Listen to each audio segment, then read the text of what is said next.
Next up on the agenda then, we're going to move on to stormwater drainage, another fabulous topic that we love to talk about. We're going to go into a brief presentation, give you some background, just as we did about the pools, and then we'll open it up to Q&A, all right? So with that, Vitas, are you on, or are we going to turn it back over to the manager? Yeah, the mic kind of pooped out. So, have you come up here. And I'll step aside while you're doing that, and then... There you go.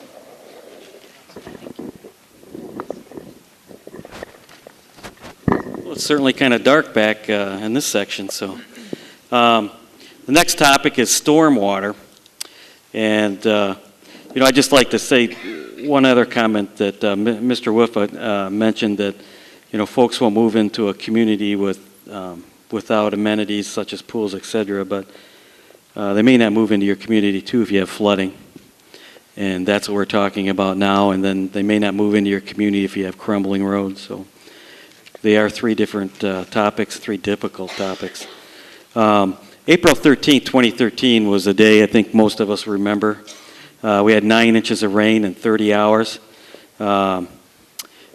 During that time, we reacted through our emergency operations center, etc. Staff went out in the community and took about 365 photos of the flooding and the road conditions, and a lot of those you can see in the hallway at the top of the stairs. And we have a lot of those photos we put in the chambers to remind us at every board meeting that there's roadways that need to be done, and there's stormwater issues that need to be done, and that's really, quite honestly, safety of our village. That when you look at those photos, and then one in particular, and I hate to say this, but one in particular is my favorite, which is Addison and Madison, where you'll probably see here shortly where the van is almost underwater. And, the board knows that I say this all the time, but no one should have to live like that. And when you see that photo, those residents that live on that street should not have to live like that.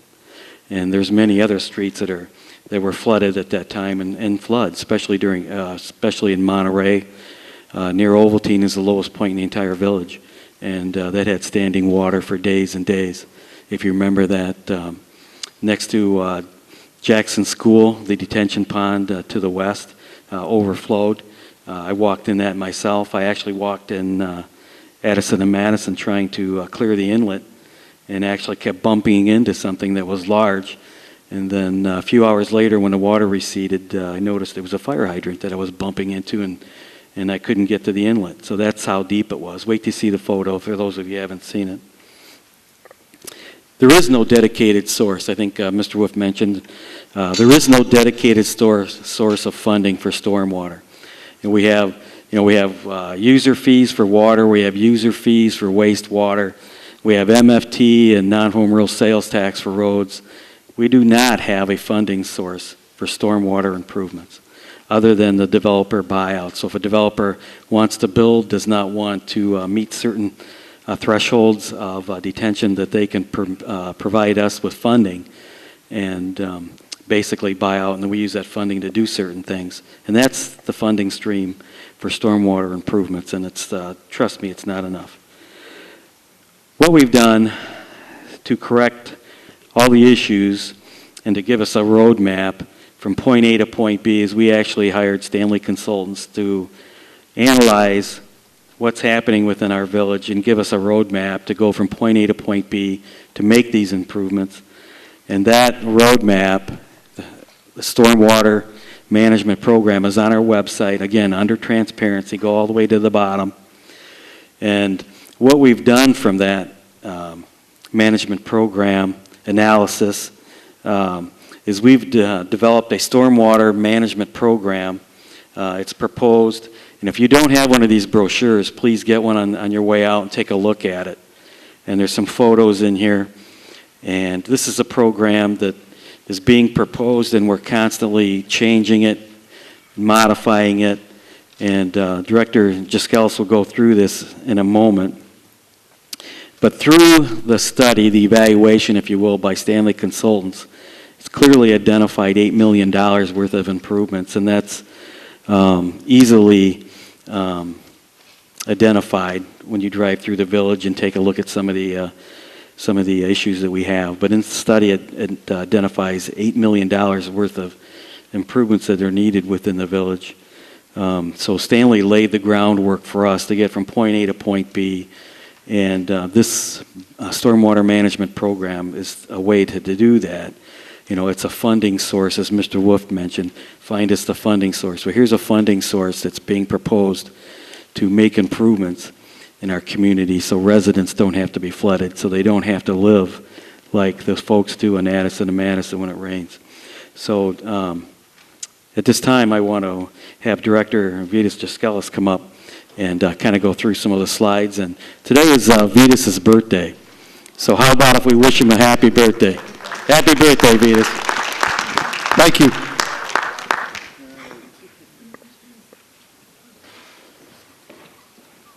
Wish I could say hello to my kids, but I will when I get home. There used to be a holder for this thing somewhere. I'll try and do it 3 hands here. Okay. Did it click? Didn't click here. Okay. All right. Except I'm frozen here. Okay. What slide am I on? That's not what I'm on here. Am I back to what is stormwater? No, you're on stormwater management program. Okay, this. One more. Just look at the screen. Yeah, no, this thing's frozen up over here on mine. Yeah, I could just go out there. All right, what is stormwater? Simply put, stormwater is runoff that results from precipitation and, of course, snow melt. It discharges either directly or indirectly into streams. In our case, it's Sugar Creek and Salt Creek. What affects the amount of stormwater runoff is the amount of impervious area. So that is pretty much the basis of our proposed stormwater management program. The more impervious area you have, the more you impact areas downstream, the more you cause flooding, the more you cause pollution, and therefore the higher fees you would be assessed from the proposed stormwater management plan. Impervious areas is a natural outcome from urbanized areas. So we are not alone by any means in the amount of impervious areas we have. All urban areas have it, and that is probably the best indicator of how to determine the amount of stormwater runoff. Okay, the village maintains 59, almost 60 miles of storm sewer. That does not include any privately owned or maintained. We have about 1,400 manholes, about 2,800 inlets and catch basins, 11 miles of ditches and culverts. We maintain 4 detention basins, and as you know, if you live near one of the creeks, we have 2 floodplain areas, one in Sugar Creek and one in Salt Creek. Most of our drainage, Okay. What is a stormwater management program? Basically, we're proposing an enterprise fund similar to what a water utility is and a wastewater utility, self-supporting to fund stormwater. Why does stormwater have to be managed? Basically to protect property. It can cause flooding, pooling, erosion, pollution. So even if you are on top of the hill and your property doesn't flood, you do affect somebody else's stormwater. Large impervious areas, of course, contribute a lot more than small impervious areas. All right, here's Manager Keener's picture. This is Addison Road, north of Madison. Basically, what is happening here is, number one, excessive runoff. We had 9 inches of rain. We have a pipe system that does not have the capacity to carry off that runoff in a timely manner, and that's pretty much true of any drainage system in any urban area. It's only sized to handle a small to intermediate amount of rain. And in this case, there is no overland route, which is the alternative. When the pipe system is full to capacity, then the overland route is what takes over. In this case, there is no overland route, and this is what results. So we're proposing to establish a stormwater user fee. Basically, it would be a self-supported enterprise fund. It would not depend on tax dollars. Businesses and the residents would basically pay for the services rendered, which is the maintenance, upkeep, replacement of the drainage system. It's fair and equitable because it's based on impervious area, and the amount of impervious area you have will determine what you pay. Everybody would pay. Nobody would be exempt, not even in the village. The village would also have to contribute for our properties and our amount of impervious area. And basically, as Manager Keener mentioned, it would be a dedicated source of funding. The funds would be basically used to help us with our emergency storm response, whether it's closing streets, opening drains, sandbagging, floodplain management. We've been in the process of working with DuPage County in the remapping of the Sugar Creek floodplain. Some further work may be done to refine that. Those of you that live in the floodplain areas are probably paying flood insurance. Those premiums are expected to rise dramatically. So there are programs that the village can enroll in to gain you reductions in that flood insurance, and the stormwater utility could fund things like that. Property buyouts, we've been successful in obtaining some grant funding to buy out flood-prone properties, but grant funds are limited. Again, a dedicated source of revenue would allow us to buy some additional properties and turn that into open space. And then, of course, replacement of aging infrastructure. Our concrete pipes, inlets, manholes do have a finite life. Many of our storm sewers are probably 60, 80 years old. It lasts a long time, but it does not last forever. So a capital replacement plan is an integral part of a proposed stormwater management plan. There's also maintenance activities that are occurring on a limited basis in some cases and not in all other cases. So a stormwater management program could help fully fund some of these programs. Street sweeping, you don't think of it as a stormwater activity, but basically a street sweeper is what keeps the pollutants out of our streams. Storm sewers and catch basins, we do some repairs, but obviously as the system gets older, it becomes more and more difficult to keep up. Stream maintenance, our streams do erode. They do have siltation. That needs to be cleaned out occasionally. Ditches and culverts is a big one. We have not really had a ditching program in many, many years, and as I mentioned, we still have about 10 miles of ditches, so a program like that could also be funded through a stormwater utility. And detention basins. We have 4. But as we move forward and try to implement some flood control projects in the future, I imagine at some point we will be building additional stormwater detention basins and additional flood control facilities. Those will need to be maintained once they're built. Reduction of local flooding, that's basically the name of the game when it comes to stormwater management. We want to complete our flood control studies that we've initiated. Now we've initiated a 3-pronged study to deal with April storm events and the ones in 2008 and 2010. The first one, which is grant funded, focuses on the combined sewers, and that one is being undertaken by RJ & Associates. Then we have V3 and Burke Engineering doing flood control studies of Sugar Creek Basin and then the rest of the village. So we're going to take their reports and develop a master plan for building future stormwater facilities. Obviously, once we have that plan, we're going to need a financing to implement that. I'm guessing it's going to involve expanding our existing detention basins, building new detention basins, finding open space for stormwater, building relief storm sewers, and separation of combined sewers. Just right now in our capital improvement program, if we allocated, say, half of the cost of sewer separation, which would be the building of the storm sewer, our needs there are about $2.7 million. Manager Keener mentioned that there's about $8 million of capital improvements that have been identified in the rate study, and I hope that's the slide you're looking at now.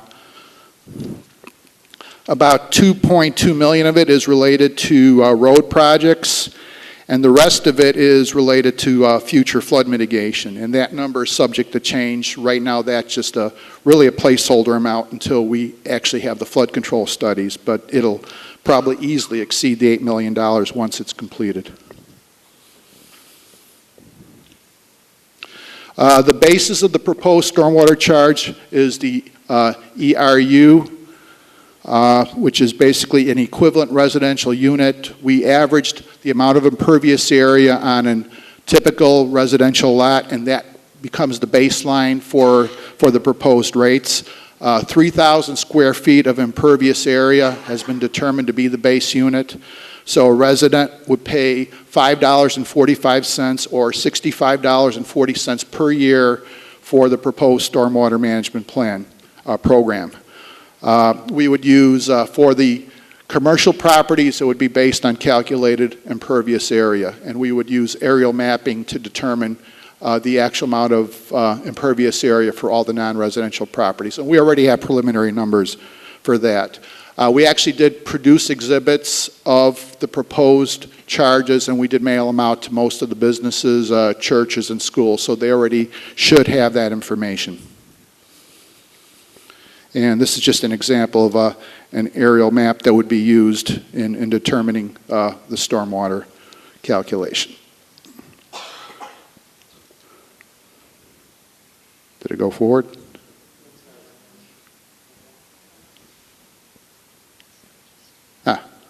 Okay, here we go. Right. So basically about half of the revenue would come from residential properties, about 30% of the revenue would come from the commercial properties, and the remainder would come from, government, institutional, and so forth. So that's basically the split of the proposed revenue. We're talking about $800,000 annually that would be taken in through these charges. And we anticipate during the first few years, most, if not all, the money would be spent on developing capital projects rather than maintenance. Once the facilities are built and in operation, then we would need to shift more money towards operation and maintenance. But certainly during the first few years, we would concentrate on those $8 million of projects that need to be built. Will there be opportunities for fee reductions? Yes. We've had a lot of feedback from our schools and from our commercial establishments asking, is there going to be an opportunity to get some kind of relief from the original rates? So what we've written in is opportunities for getting reductions. If you have stormwater detention on site, you can get a 40% reduction from your proposed rate. If you have stormwater quality improvements on site, and that could just be green space, vegetated gardens, somewhere for the water to filter and cleanse itself before it hits the streams, you can get another 10%. If you are right next to a creek, Sugar Creek or Salt Creek, and you don't discharge into our drainage system, then you would also be able to get the credit. 50% maximum credit is what we're proposing currently. And finally, at the school's request, we are also going to propose to offer an education credit so that if you have some type of curriculum in stormwater, you can qualify for a 50% reduction as well. So that's pretty much the proposed stormwater utility management program. I'm sorry. If you haven't had a chance yet, we do have two scrolling presentations up on televisions up in the hallway there. One is basically a Stormwater 101, which basically explains the difference between stormwater and wastewater and how flooding occurs. Another one is the full description of the development of the stormwater management program by our consultants. So if you need additional information, certainly that is up there for your viewing. Other than that, I think we are ready for questions. Yes, let's get the Q&A underway. Is there anybody in the audience that has any questions in regards to this? Okay, if you want to step forward. We'll arm wrestle who's going to go first. I see a couple people stepping forward, so Hi. state your name for the record. My name's John Dwyer, and I live on North Yale. Yes. Vitas, I have a question about you're going to give businesses credits if they, businesses will be billed on the amount of impervious surface they have. Is there a way you can somehow build an incentive for homeowners on the same way? I'm increasingly concerned that people are pouring more and more concrete in their yards, and there's a duplex a couple houses away from us, and they poured a huge amount of concrete in their backyard, unbeknownst to the village, which can happen, and we got water right after that. So, we're getting nickeled and dimed to death on stormwater at the neighborhood level. Is there an answer to that? I mean, one of it is better enforcement of village ordinances. The other is there a way as a homeowner, if I tear out my concrete driveway and put down an impervious surface, will you give me a break? Yes. Yes, the incentives are available to everybody that qualifies. So if you provide some type of stormwater detention or reduce your impervious area significantly below the average, yes, I think we can work out a way to get you a credit as well. My name is Raymond Bocci. I live on the 300 North block of Illinois. It's not an improved street, and our sewer system is in my neighbor's lawn. So when it rains, all the dirt comes down, goes in and clogs up, in the front of my driveway always floods. I've asked many times to have my street, even though it's very narrow, to have curbs put in to solve this problem, and it goes to deaf ears. I like an answer. We'll get your contact information, and somebody will be contacting you, and we'll look into the particulars. What your address again, sir? Okay.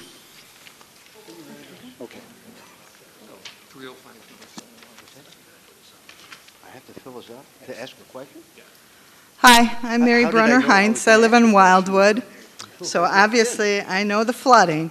I was just wondering if there's any interest in working with other villages or communities like Elmhurst.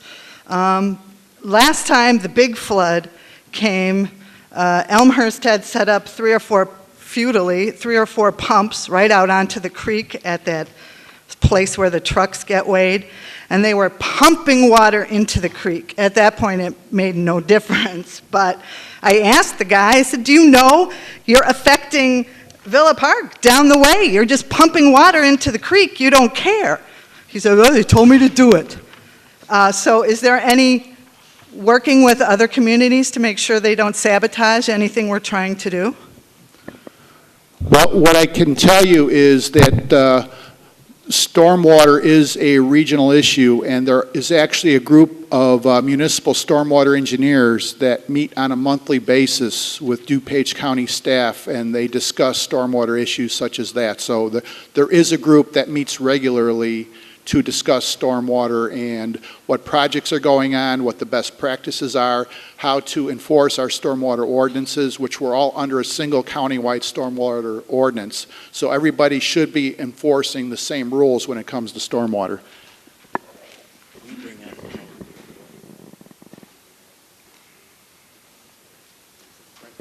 Okay.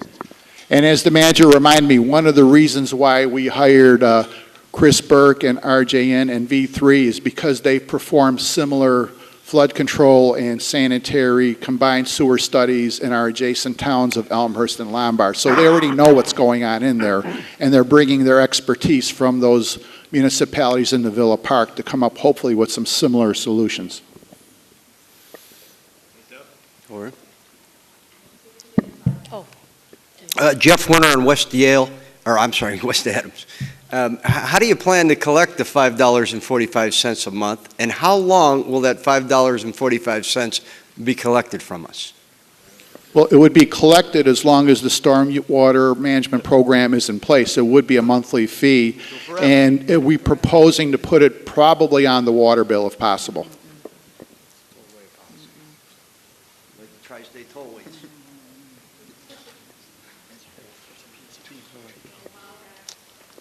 Okay. Yeah, my name's Judy Worley, for the record, and Judy Worley, for the record, and okay, so I live on a piece of Van Buren that is totally forgotten by the village. I mean, we did have our road resurfaced last year after, I mean, it's been 20 years since that was done. We have no, since we were incorporated, there's no curbs, there's no gutters, no sidewalks. Our ditches are our stormwater management system. 20 years ago, a village crew came by, cut my new asphalt driveway, changed out a rusted piece of culvert, and then replaced the culvert and the asphalt driveway. Thank you very much. Several years ago, I took my pictures, which are not out in the entryway there, of my street under several inches of water and my ditch, which was more like a raging stream, raging torrent, to the village board and to Public Works, and I was told that that is my problem. It is my job to fix my ditch. I can't plant what I want in my ditch because you can come and tear it up, but it's my business to fix the ditch. So private estimates for that come somewhere around $1,500. And you aren't giving me, I asked, could I have a piece of culvert from the village? No. Could I get somebody to help us replace the asphalt driveway? We'll pay for the culvert? No. That's totally your problem. So the neighbor on either side of me, they're both in the same situation and apparently in no better financial situation to be in any hurry to fix this ditch. But every morning, I wonder if this is the morning I'm going to end up in the ditch because I'm driving out over cracked asphalt. That's what I'm driving my car over. So when I have to drag out $1,500 and fix this year, I'm not going to pay your fee for a stormwater program because I'm already on a stormwater program. You put me on it. Said it's not your problem. I'm on it. No more money. Absolutely not. And I don't think that everybody in the town knows what you're planning to do to them. And I'm going to do what I can in my precinct to make sure that they understand what's coming. I don't think that this is a good idea. What difference does it make if you have a curriculum about stormwater practices when your square footage is the same of impervious concrete or asphalt? What difference does that make? Why do you get a 50% credit? All I have is a little ranch house and my driveway, and we all have to worry about it on our street. That's it. Well, let me respond. If we could secede, if we could just be York Township again and unincorporated, they would fix my ditch. They would just do it. I mean, it's like really, it's just mind-boggling. And you pay $36,000 for a Williams architect to tell you, don't spend any more money on these pools, and you can write another $8,000 check to them to do a hurry-up proposal for a park grant, but I can't get a piece of culvert from you people? This is ridiculous. Well, Answer. as I mentioned, under the program, we would initiate a No ditching and program. culvert Right replacement now. program. Right now you can do it. I see piles of culvert, Vitas. That's it. We're done. Thank you for that feedback, Judy. Okay, we're going to go to the other side here.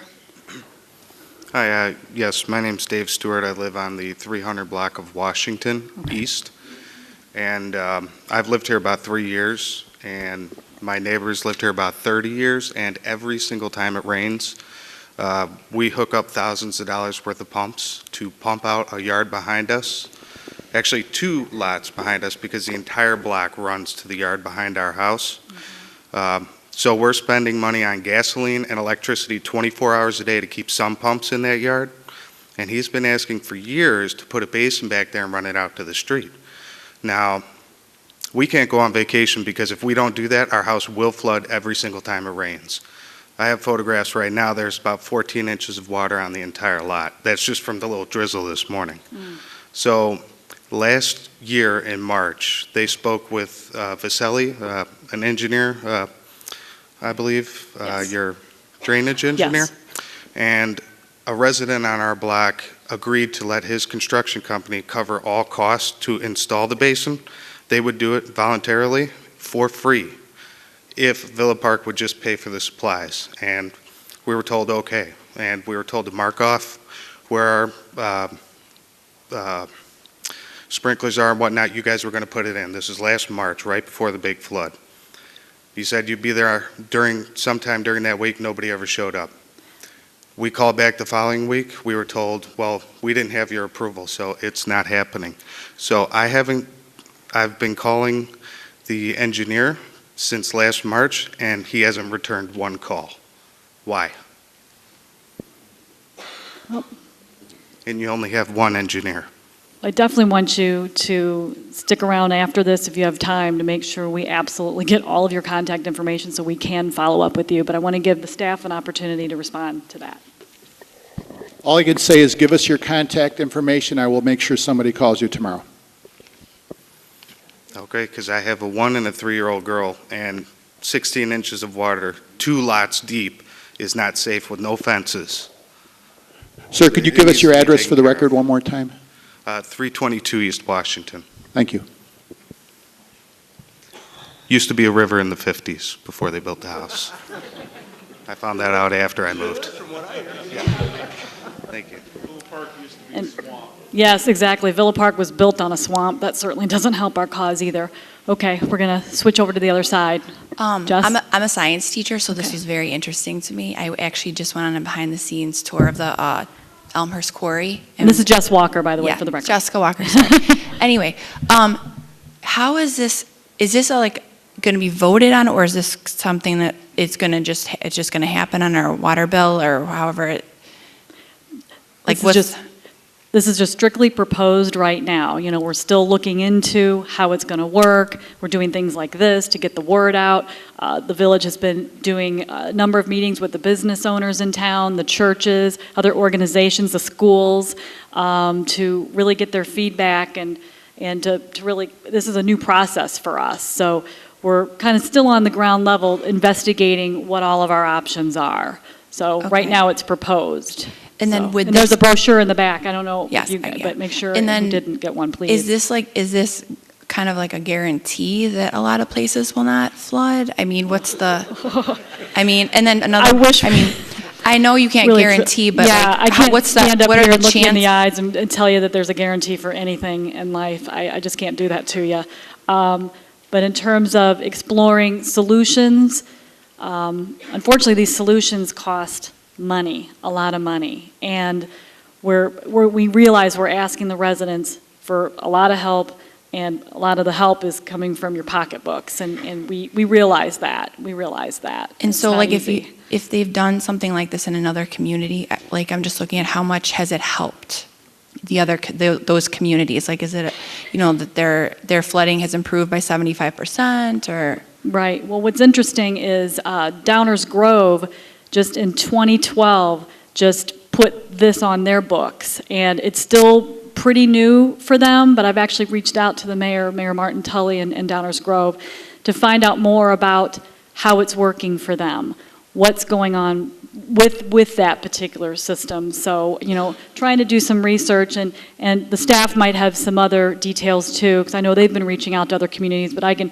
specifically mention to Downers Grove and that I've personally reached out to them to learn more about it, find out what's good, what's bad, what works, what doesn't, because they did a lot of research like what we're doing here tonight. They held a number of forums like this, did a lot of outreach through the media, and just, the public engagement as we're doing tonight. So I want to give the staff an opportunity, because I think they've also talked to some other folks in other communities as well, in regards to the stormwater, who's using the stormwater. Like, have you talked to any other towns that have done this, and how has it improved their stormwater? Well, Downers Grove has been implementing this. I think it's been maybe 2 years. So obviously, from a maintenance standpoint, they can implement maintenance activities right away, but developing stormwater and flood control projects take basically, I would say, 18 months to 2 years to really have a good plan underway, because it's a major issue. I mean,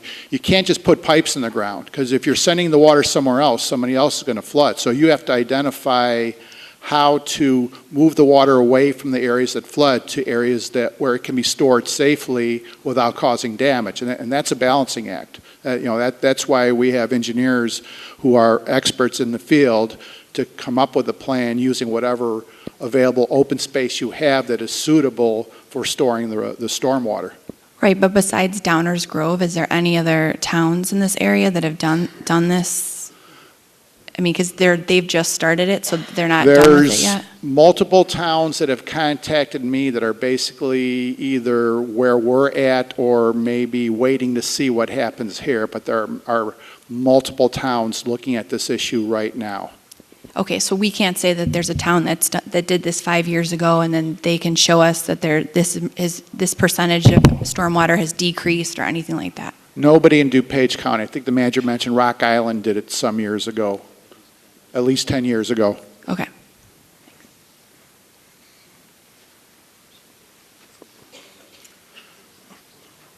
Good evening. My name is Leo Diana. I live on Madison and Addison. Okay. A little bit of history. If you're familiar, in the late 80s, it flooded just as bad continually. They improved the drainage systems. They put overhead sewers in, and for 14 years, there was never another flood. Then they all agreed on improving Addison Avenue, and what they did on Addison Avenue was they dug it deeper as a reservoir, and they have a 10-inch outlet for everything. We've had a flood there in 02, 06, 07, 10, and 13. And this has cost, the last flood has cost the neighbors and I almost $250,000.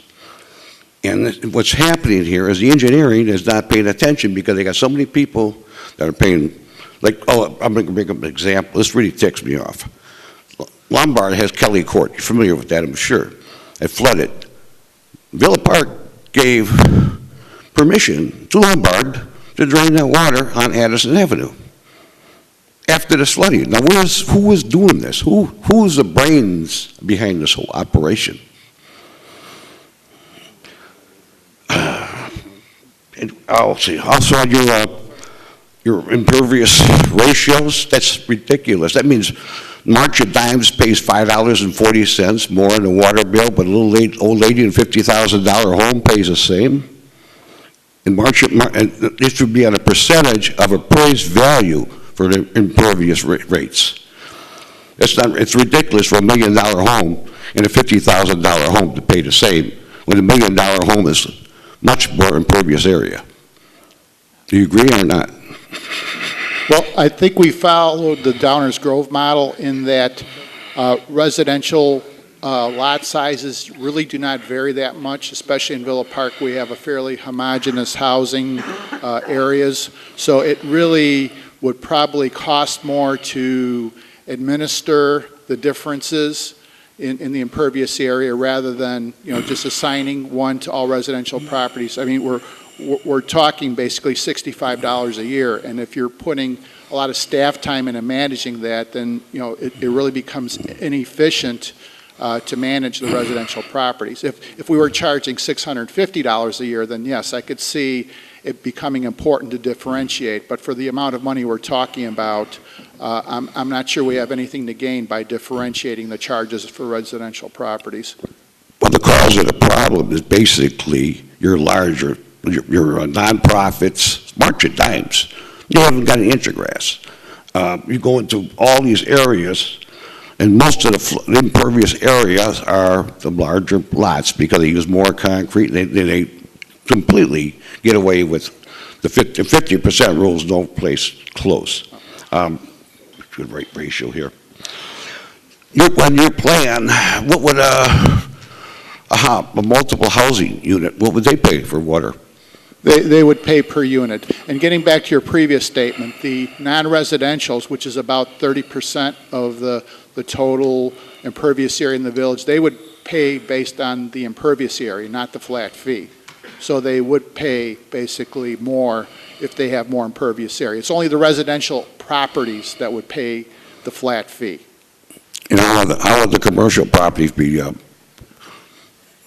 Anything non-residential would pay based on impervious area. when you mentioned that the residents would pay 50% and the businesses would only pay 30%? No, that was based on the number of homes and the number of businesses, how it would break down. About half of the revenue would come from residential, about 30% from commercial. But residents would pay a flat fee of basically $65 per year. I do have an answer. I do have I have a salvation. I'm sorry, I'm dry. I do have an answer to the problem. I won't go into it now. Right, yeah, because we have one more question, then we have roads to talk All about right. too. So I don't want to rush you, but we need to, Okay, my last question is, really quick. what are you going to do about Addison and Madison now? That is going to be looked at by one of the 3 consultants that are performing the flood control study. We have given them all the information, and they're going to be doing topographical surveys, hydraulic analysis, hydrologic analysis, and hopefully they'll come up with an answer of how we can mitigate that area. That sounds like something way in the distance. How about the next time we have a flood, and the time after that, and the time after that? Well, they're working on it right now. As quickly as they have an answer, we will start to work on it. But, this situation has been there for several years, and it's going to take some expertise to come up with the solution, and we are working on it. Well, who okayed the improvement of Addison Avenue to cause the problem in the first place? Sir, if it's okay, at this point, if we can get with you I would and love talk it, with you, yeah. because it seems like you have Yeah. several questions, which is great. We want to answer them all. We have one more question behind you, and Oh, I'm then, sorry. it's okay, it's okay. I hate to rush you, but we have roads to get to, so, but we will get to you. We have your name, and we will circle back to you, so we make sure we answer all your questions, okay? Thank you. We appreciate your feedback. All right. Terry Wolf, again. Yes, Terry Wolf. Hi, Yep. Terry. Unfortunately for you, I also flood. And I'm still concerned about the pools, by the way. Yes. We are too. But That's I why we're am here. concerned about flooding. People do move to Elmhurst. They flood worse than us, but they've got nice pools. But that's not why I'm up here. I want to know, how do you determine what sort of projects are going to be funded and in what fashion? I assume you're going to work through your list of $8 million projects you said to start with? Right. Well, we don't have the full list because the flood control studies have just been initiated. Okay. Once we have the reports back from the consultants, hopefully they will be prioritized and they'll have cost estimates, and then we'll sit down and come up with an implementation plan. One of the things that we could do is, if we go forward with the stormwater management program, is to basically take the cash flow from that and possibly issue revenue bonds so that we can get a lot of projects in the ground very quickly. That would be one way of financing it. But Sure. Until we have the full report, we're not sure if it's $8 million or $18 million. I mean, right now, we're just guessing based on our judgment, but until the report is actually completed, we won't have firm numbers. Okay. And I guess maybe 2 other things to consider and then one question.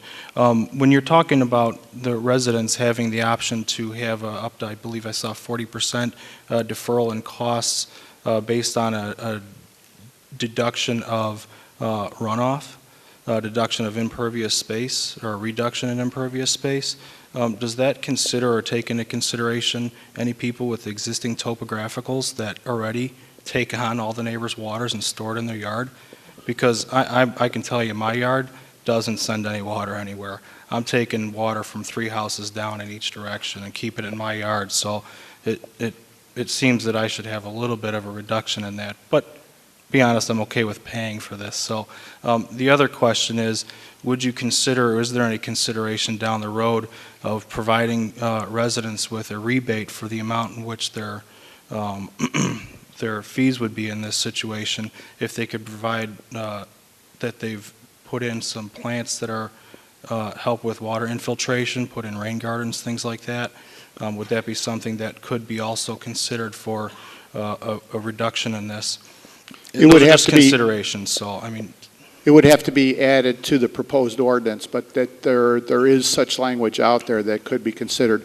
Getting back to your first comment, though, one of the major uses, I think, of the proposed funds would be to expand our 50/50 backyard drainage assistance program.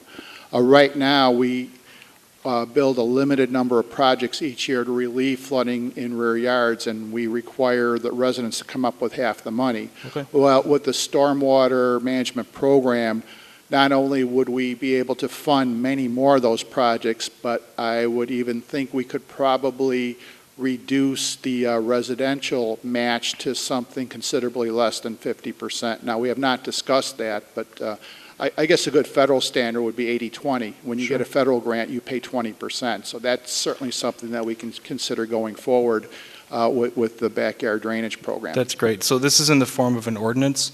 I mean, you've talked about this is to propose, and the question was asked, and how would this be implemented? So this is in the form of an ordinance that the board would have to take official action on? That is correct. To approve it? Okay. Then one last thing. Am I correct in understanding that you said if you're adjacent to a property with a creek, such as Willowbrook with Sugar Creek, and you also are educational in nature and have programming, you could receive a 50% for being at the creek and 50% for education? Willowbrook could pay nothing? No. Okay. That's not what we are proposing. We are proposing 50% max from any type of reductions. Perfect. Thank you. And happy birthday, Vitas. Thanks. Okay, looks like we've got one more on the stormwater. I'll be quick. My name is Rich Bianco. Yes. And I just want to say I'm against the tax or the fee for the stormwater management, but I do agree that something should be done with it. I'm just curious, in the past, have you escrowed money, or how do you handle infrastructure repairs right now? Because in my opinion, it seems like a function, stormwater management is a basic function of government. Well, it would have to come from the corporate fund then, and as you know, many municipalities have been strapped to maintain operating funds, much less come up with funding for capital improvements. That's the big issue, is funding of capital improvements. There is just no insufficient funding available to fund projects to the level that we're talking about. So we have to go to outside funding sources for this, be it grants or loans or user fees or tax increases through bond issues. But we need to come up with other sources of funding, and a stormwater management program is just one source that's being considered. Yes, we can't stress enough how often we go after grants. Every grant opportunity that we have, we go after. So you'll hear us talk about that over and over and over again, and we're putting those words into action because, we don't want to tax fee to death. We have to look for other alternative sources to help fill that gap as well. So with that, we are going to move on now to the okay, one more comment, I'm sorry, from Manager Keener, and then we'll get to the roads. I've been asked to briefly kind of go through what the county's doing. I think most of you are probably aware that the DuPage County is considering switching from a property tax fee, I guess, or property tax levy to do stormwater improvements throughout the county to a fee similar to what we're proposing. If I'm not mistaken, the amount of money that was received through the levy for the DuPage County for stormwater improvements was right around $8 or $9 million annually. And now they're considering switching it to a fee, which would not be related to the property tax, but to actually projects. Their calculations right now, they need $39 million, and it's escalating. So they're asking us even for projects that we have, but and I've told the Board of Trustees and staff that if the proposed stormwater management program were to be approved by the board through the ordinance, that we can guarantee that the funds that are raised in Villa Park will stay in Villa Park, and we'll be completely transparent about the projects that will be improved because it'll be on our website. We've heard tonight from Judy Worley that the ditches weren't improved, and if you really drive down South Monterey, there's ditches also that are not improved. There's just no funding to improve the ditches. We don't maintain the ditches, and I'm sorry to say that, but thank you, Your Honor.